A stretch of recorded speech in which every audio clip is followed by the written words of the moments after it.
Bismillahirrahmanirrahim. Alhamdulillahi Rabbil Alameen. Wassalatu wassalamu ala rasulihi. Amma ba'du. I greet our listening audience. Assalamu alaikum. And welcome to our Thursday evening Quranic presentation. And we're going to continue on the theme of preparing for Ramadan, addressing another aspect, custom or tradition of Ramadan. Ramadan being a fasting month that's approaching very soon. So today we're going to be looking at celebrating the return to the original nature, or the return of the original nature, called al-Fitr. So we began in the Quran on chapter 30, verse 30. Chapter 30, verse 30. It reads, Bismillahirrahmanirrahim. Fa'akum wajhaka lid-dini hanifan. And establish your face, focus on or toward the religion as a Hanifan. We will discuss what a Hanifan is. Hanif. Then we have Fitrata. Fitrata, it ends in a fatha. And some of the scholars, which we will see in one of the ones we're going to be using today, suggest that a verb has been omitted that's understood. So we may say adhere to the nature of Allah, the creation of Allah, which He patterned, He created, He natured mankind upon it, upon the Fitra. La tabdila, there is no substitution for the creation of Allah. Dhalika, that is ad-dinu al-qayyimu. That is the correct or the standard religion. Walakinna akthara nasi, but most of mankind, la ya'lamun, they do not know. So we will take this verse, we're going to comment on this verse, and perhaps bring your attention back to a couple of things in the verse as we go.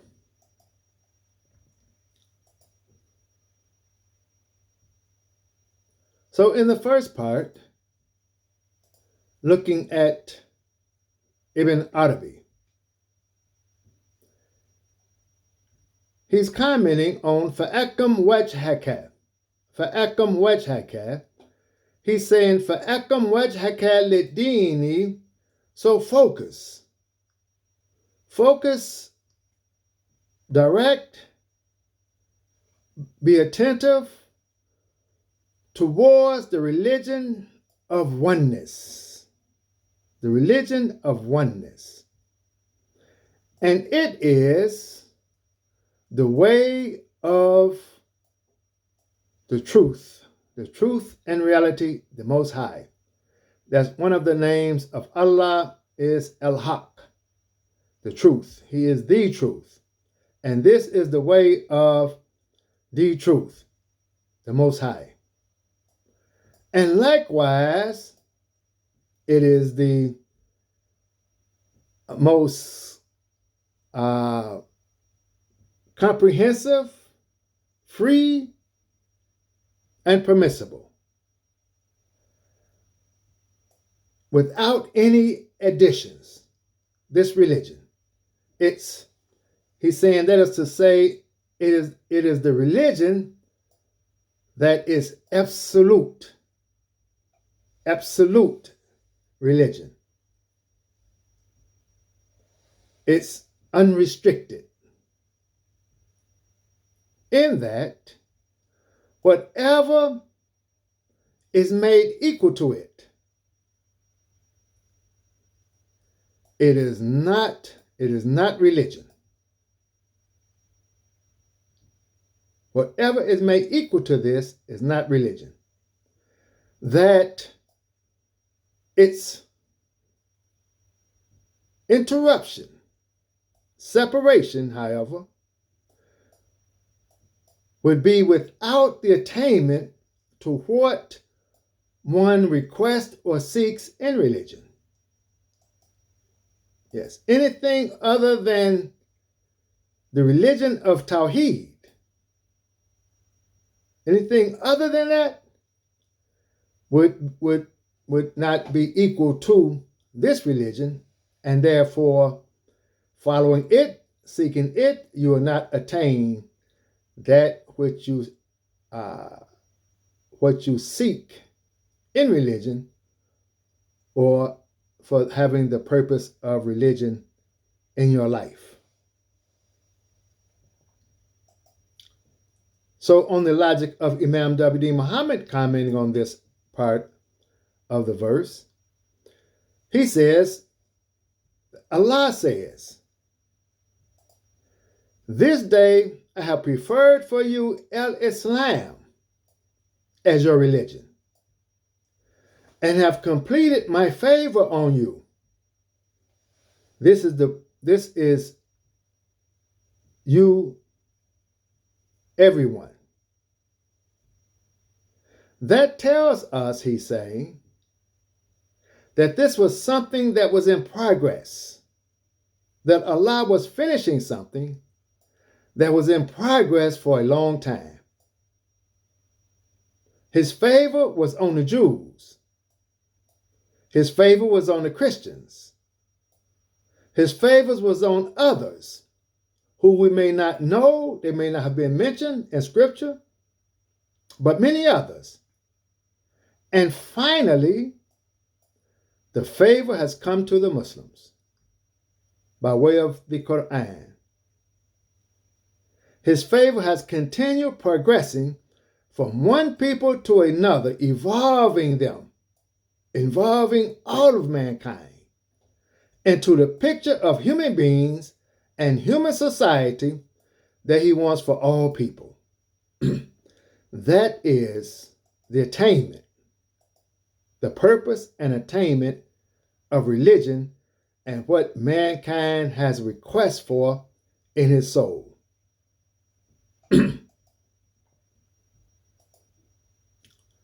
Continuing, Ibn Arabi comments on the face, the idea of the face. He says, and it is al-dhatu al-mawjuda. It is the existing essence that's found in creation itself, or the essence that's found in nature, with all of its requirements as well as its impediments, and its standing, its establishment, its facing, its focusing towards the religion, iqama. It is the freedom from anything that will be associated with or equal to the truth as something to orientate yourself towards. Now, the students, you see that these are not literal translations. I'm addressing the Mali students. You see the Arabic here, but you will see where I'm getting the idea. I'm giving the logic of Ibn Arabi and the logic of Imam W.D. Muhammad. May Allah be pleased with both of them. So this establishment towards the religion, it frees you from anything of equality associated with the truth, the reality, by by the oneness. The oneness that we find not just in Allah, not monotheism. This Tawheed is more than just monotheism. This Tawheed is found throughout the creation, throughout man, throughout creation, and throughout religion itself. And standing upon that truth, standing upon truth, standing upon the idea of oneness. Yes. Anything else would be a falsehood. Yes. There's only one creation, and everything in creation is related to everything else in creation. Everything created is related to everything else created. Maybe we recognize it or not. It has a relationship. Why? Because of the idea of oneness. And in this topic, we have that common foundation for all created things is the Fitratullah. Yes. So establishing yourself towards the religion without putting any form of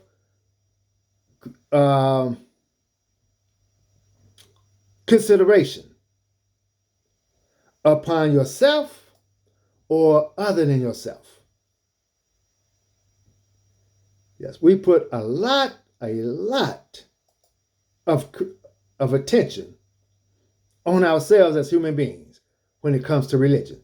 We put too much attention on teachers, scholars, so forth and so on. According to what we're talking about today, this Tawheed, that if you follow a scholar, you should pray that Allah bless you just as he had blessed the scholar. Whatever have come to the one that's teaching, you can achieve it also because of this concept of Tawheed. Whatever have come to Muhammad the Prophet, the prayers and the peace be upon him, man can attain that also. Yes, but the attention is not on the human being. The attention is on al-Haq, the truth and the reality.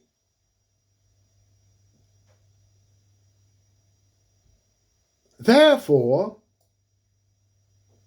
the way of the one, the path of the one who holds to this will be at that time, at that moment, in that place, the path of Allah and his religion and his way that he wants for his creatures. So commenting on the faith, Imam W.D. Muhammad,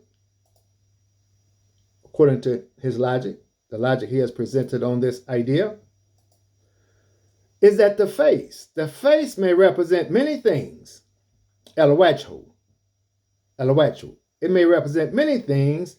The one word he's saying is that we can use in the place of face is character. We could say, فَأَقِمْ وَجْهَكَ, establish your character. Establish the character. And this character is, in essence, it is the created essence. That's what this character, if we make the contrast between Ibn Arabi and Imam W.D. Muhammad, that your character is your found essence that's found in your created form. That becomes your character. And you establish it towards the true religion. Yes. Which is a part of, or we could say religion as a whole. Judaism, Christianity, Islam, we're speaking as religion as a whole. Yes.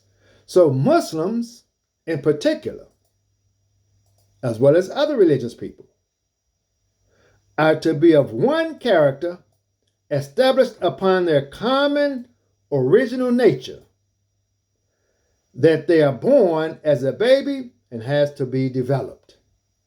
We will see this idea expressed also in the logic of Ibn Arabi. That's one thing we're doing. We're comparing or contrasting the logic of Ibn Arabi and that of Imam W.D. Muhammad. Yes. Ibn Arabi, the great scholar, the great sheikh, the great teacher that lived many years ago. Yes, the great philosopher in religion. And Imam W.D. Muhammad, who just passed away, he's more contemporary, just passed away perhaps nearly 15 years ago. But they are many years apart. So now let's look at Hanifan. Hanifan.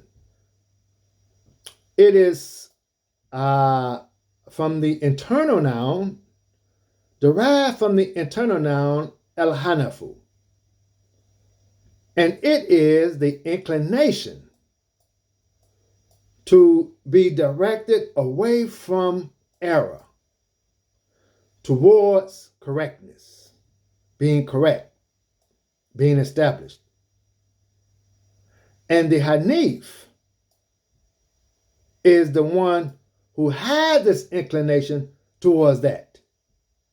Meaning that the Hanif is one that once they come into this world, once the baby is born in this world, and we will see support of this, that if nothing outside of it, if nothing outside of its own creation would influence it, it would be inclined to go right. It would incline to stay straight and erect as a human being, that human picture, that human form that Allah wants for it. That's the Hanif. Yes. So Ibn Arabi says, Ma'ilan munharifan. He's given the idea also of this inclination away from false religion. False religion meaning not who say false religion saying Islam is the true religion and Christianity is the false religion. Christianity is the true religion. Judaism is the false religion. No, we're talking about religion in its wholeness. So this is an inclination to keep you within the confines of religion in its correctness, away from what we will call false religion, which it is the way of change. And this we find, and we'll discuss later, changes, making changes, or even setting up idols as forms of admiration and worship, which in today's society, man himself has become that. Man has become the object of admiration to himself.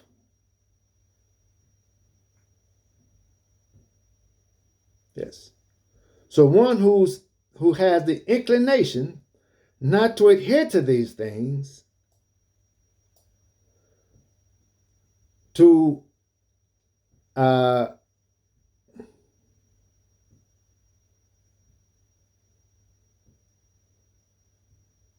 whoever established other than the true religion, thus he is caused to make associations with Allah, which in Islam we call shirk, which is the most heinous crime that a human being can commit. Making associations with Allah. So this is the Hanif. In the plural, is called the Hunafa. That's the plural of Hanif, the Hunafa. And the Hunafa, this is a group, we could say, that existed before revelation, coming to Muhammad the Prophet, and we could even say before revelation in the form that we have it now, in terms of scriptures. This is the Hanif. And Abraham is called a Hanif. This is a group that didn't give themselves to corruption. And they weren't ignorant. They were not socially ignorant, and they did not give themselves to corruption and crime. There are those who stood out as bright, intelligent stars of a virtuous human life, though they weren't following any revealed scripture. They were good people, honest people, decent people,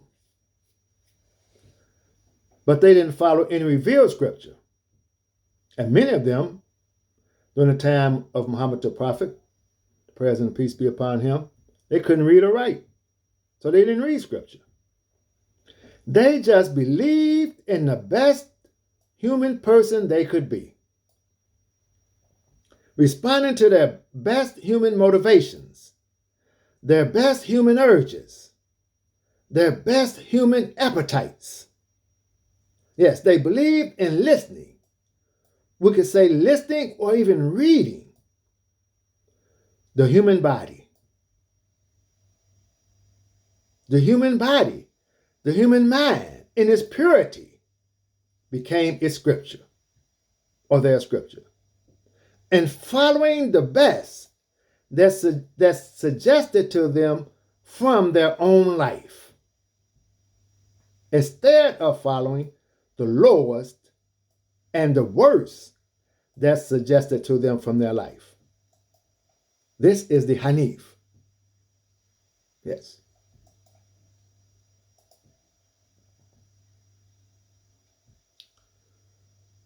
So we're to establish ourselves as in religion now, if we understand what I'm saying, as a Hanif.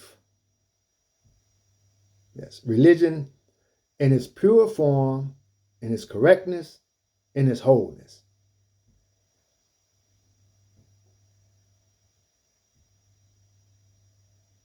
So Ibn Arabi continues when it says, the fitratallahi ay ilzamu. So here he's saying ilzamu, meaning adhere. This is the verb. He's putting this verb. We're saying that the verb could be understood because it ends in fatha. The verb is understood. So here, as I mentioned earlier, he's using the verb ilzamu. That is to say, ilzamu. So fitrati is derived. It's derived from, or has the meaning, fatarallahu khalaqa. And saying that Allah, he fatara the creation. He created the creation. He formed the creation. He patterned the creation. Fatara is associated with, is defined by khalaqa, by creating. And it is its existing of something, or bringing something, causing something to come into existence by originating it upon a chosen form. We can go as far as to say originating it, giving it a particular form, and that form did not previously exist. Yes. This is this pattern. And everything, given the idea here, everything that's created is based upon this fatara, based upon its form being extracted from this fatara, this fitra that belongs to Allah. We translate it as this nature. Yes, this, we could say this cloth, that man, religion, and the creation itself is all cut from the same cloth. Yes, it has that common origin. And Allah created that origin. So adhere to the nature of Allah. This is not Allah's nature. This is not Allah himself. This is the nature created by Allah. Thereby, it belongs to Allah. Allah created it. It belongs to Allah. We can read this, and if we're not in the right mind, we could think that we're talking about Allah himself, and that man is created in the image and likeness of Allah. But the Quran comes, is correcting. It's correcting what man has misunderstood before. I say it that way. Yes. So this is not the nature of Allah and man being created with that same nature. No, Allah creates the nature, and from that, man and creation itself is brought about.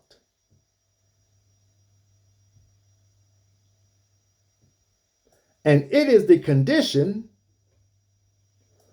which human reality, the true human reality, is based upon, is created upon. From the sound original purifications of all time, in eternity, of all time. And it is that in itself is the correct religion. As in time and of all time. Yes. It becomes the correct religion. I hope you understand. If not, we have questions that you can ask after we're done, especially the students. If any others have questions, I'll put this up on Facebook. Then if you have questions, you can ask the questions there. There's no changing and there's no substitution for these original or from these original purifications. There's no substitution for it.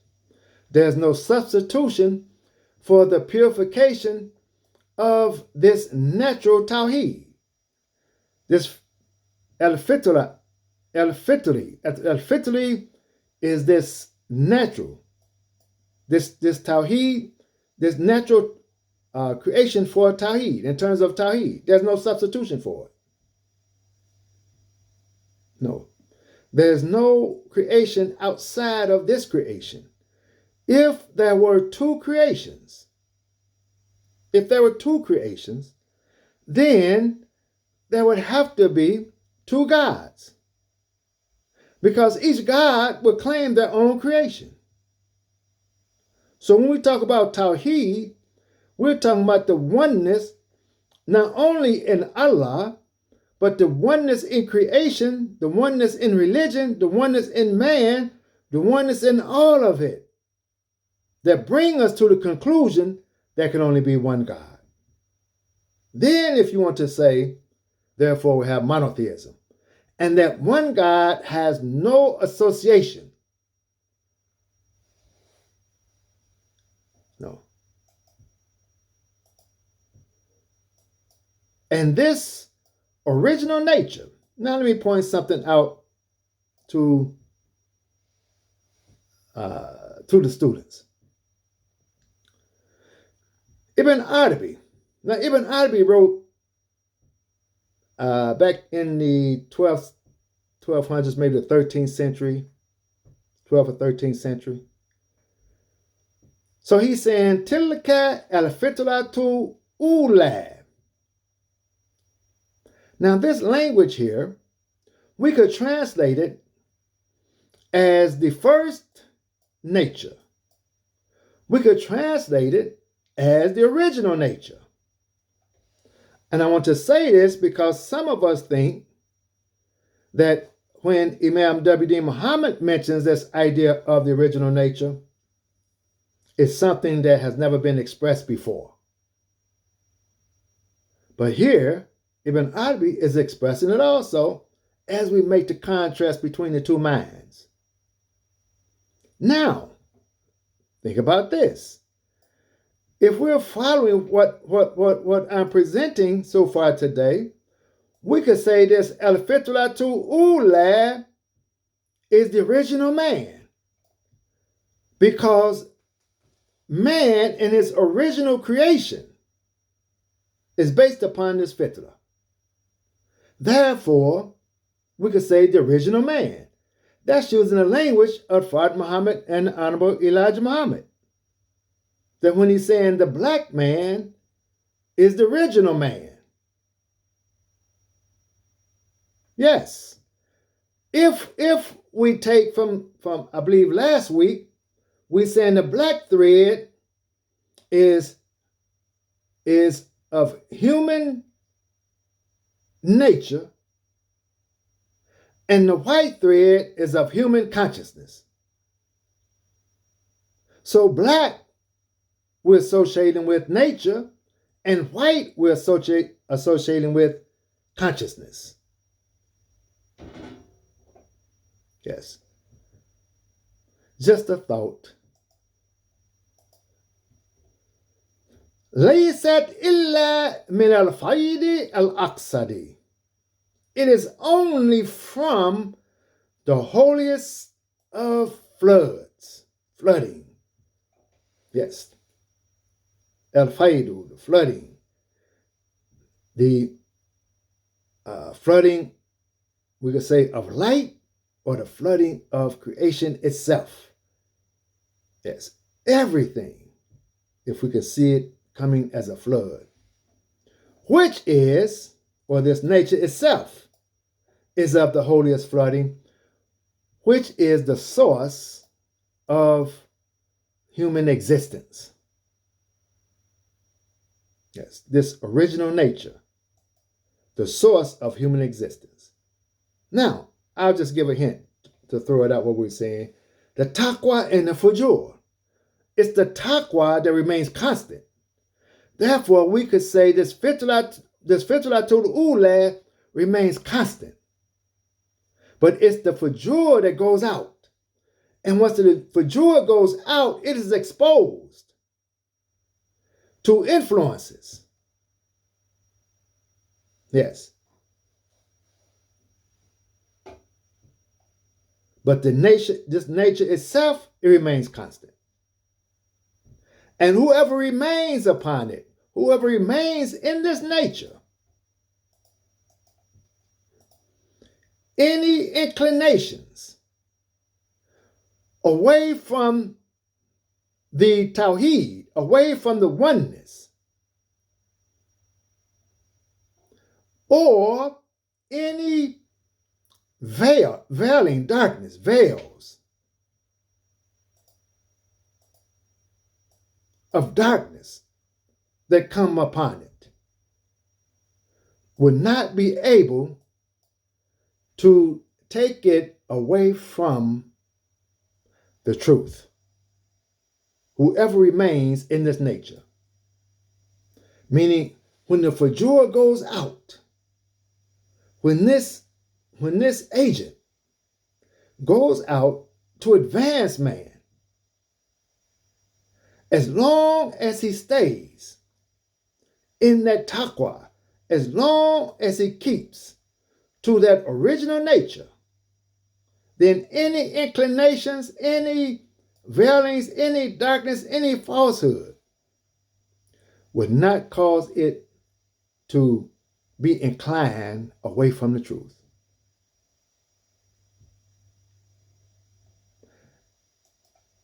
And look at how he's saying it. إنما يقع الانحراف Well ihtijabu. So any inclinations, any veils of darkness that would come over it from any impedance of growth,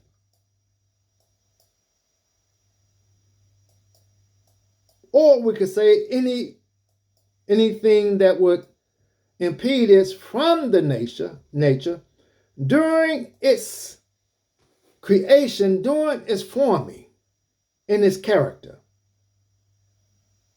or its process of being educated, tarbiyah, or even any customs, traditions, or practices, habits that it may incur.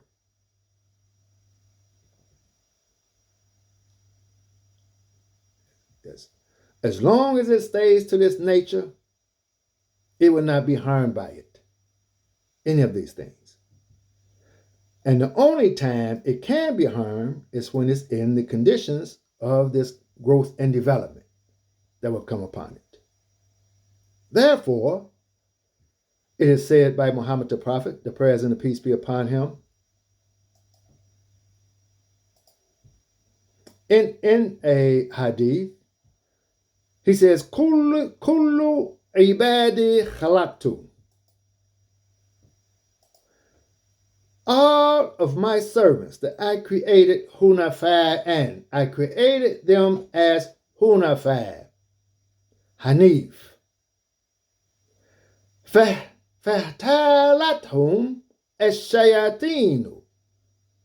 It is the Satans that influences their conditions, that cause them to stray from their religion, and he influences them by commanding them that they should set up partners with me other than me.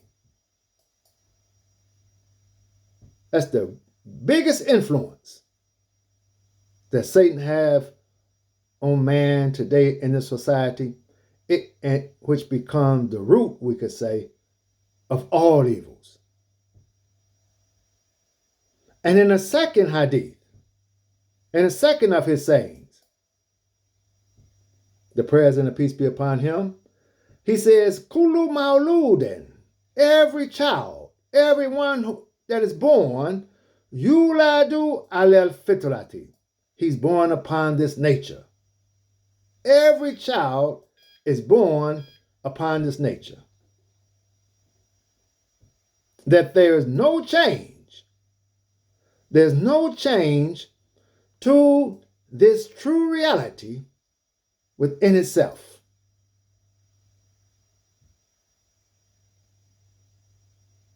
Away from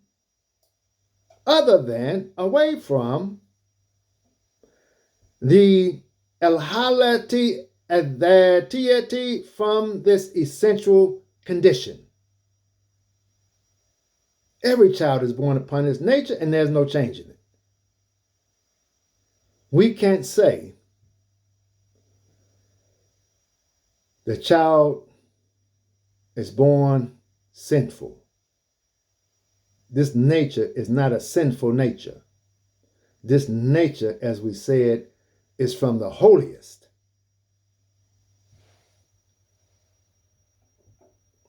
Let's go back.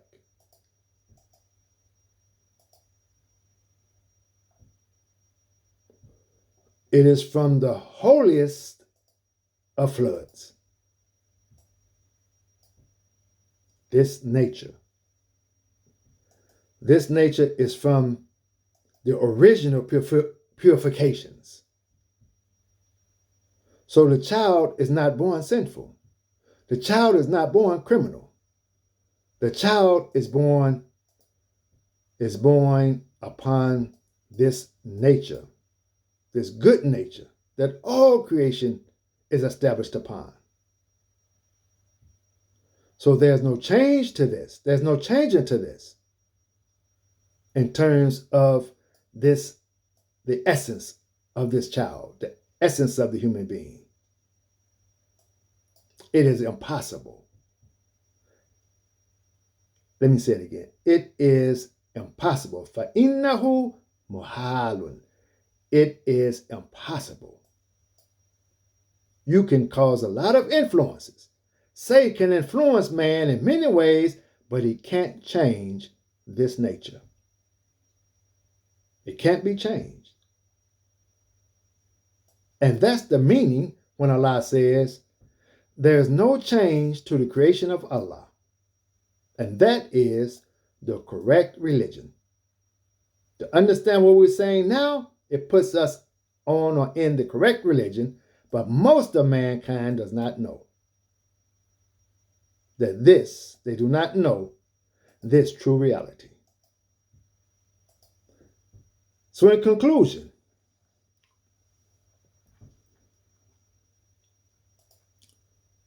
we say the original nature is that which patterned the religion, mankind, and creation upon. Therefore, this religion is the religion of the original nature. You hear some refer to the religion as Deen al-Fitr, the religion of the original nature, meaning that this religion, or even religion in its wholeness, grows out of the original creation. It is the same origin the baby is born, as we have said. If you give the baby the environment and help it in what it needs to stay in, its innocence. If you put the baby in an environment, which should be our goal, our quest, and help it in what it needs to stay in its innocence, in its goodness, because the baby is born innocent, not guilty, to stay in its good human obedience. That's the original nature of the baby. You will have a wonderful adult that you will love and be proud of.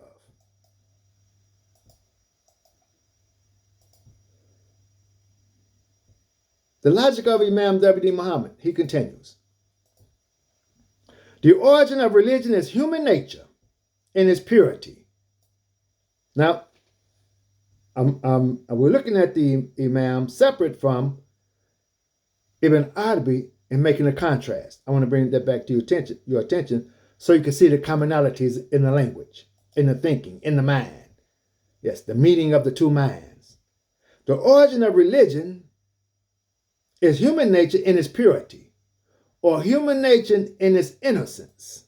Allah wants us to grow, tarbiyah, khilqa, we mentioned this, and develop in religion, that we can establish a human environment pleasing as a beautiful life that He created before it is spoiled or touched by the world.